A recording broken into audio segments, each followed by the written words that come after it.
Hello there, kia ora. You probably heard the news yesterday that the government has promised $24 million over 4 years in funding for Mike King's Gumboot Friday I Am Hope Foundation. And you know what?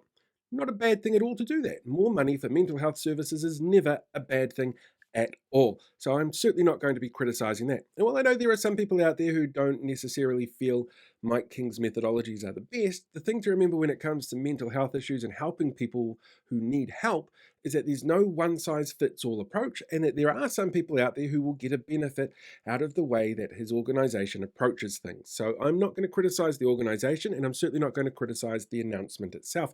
But what I do have a concern with is how this is actually another sleight of hand trick from the government for the budget that comes out next week. After all, it's a really big, crowd pleasing announcement that gets a lot of press coverage and sounds really good. And it sounds good because, helping young people with mental health issues is a good outcome.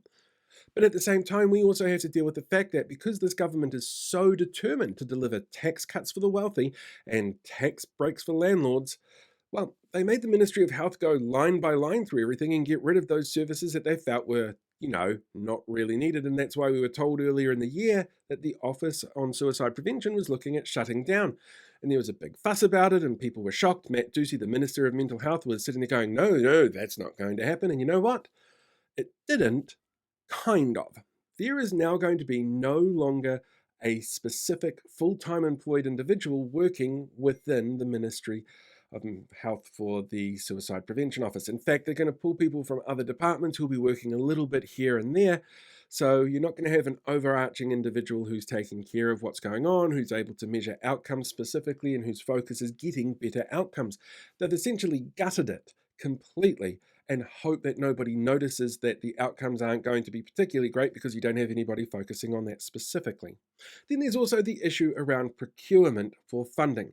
There's a really specific process when it comes to funding for any kind of service provider for the government. There's stops and checks and balances in place before anything gets signed off finally, and this has not been the most transparent process in organising this funding. We don't know, for example, if there was a specific procurement process that the charity had to go through before the government decided to give them the money. So that becomes a little bit of a concern. Then, on top of all of that, there's actually the issues that Mike King's charity deals with. It's around mental health issues with children.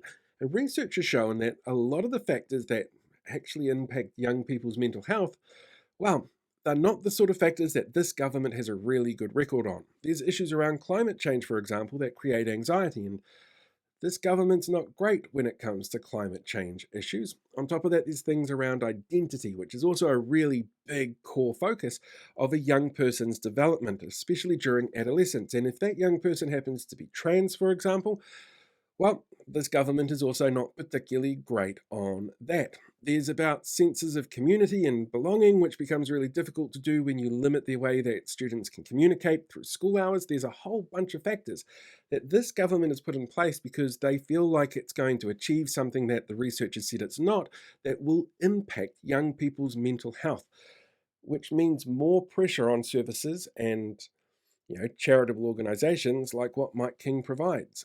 The idea of a holistic attempt to try and fix everything is never going to work either because, as I said at the beginning, there are individual issues and there's no one-size-fits-all way of dealing with it. But only looking at how you pick up things from the ambulance at the bottom of the hill is not how you should go about trying to make people feel better or deal better with any mental health issues that they might have, or minimize the impact of mental health issues caused by the environments around them.